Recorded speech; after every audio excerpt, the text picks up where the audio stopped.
Good evening. I'm Sherman Chow. We have your condolences on social media scrolling at the bottom of your screen in just a moment. And tonight, we have team coverage on McNair's life, his impact, and how you, the fans, are remembering him. First, though, let's start with Jason Bristol. And Houston tonight has lost a leading citizen. Without a doubt, Sherman. I think the most important score in Bob McNair's life was this. 29-0. That result, a unanimous vote by the rest of the NFL owners in 1999, awarding him and the city of Houston the league's 32nd franchise. The Texans saying Bob McNair passed away peacefully today in Houston with his loving wife Janice and his family by his side. Team president Jamie Roots adding, quote, "We lost an incredible man today."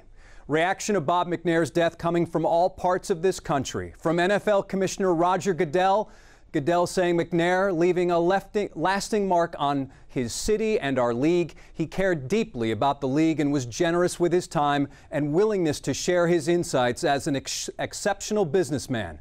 But above all, Bob was a family man.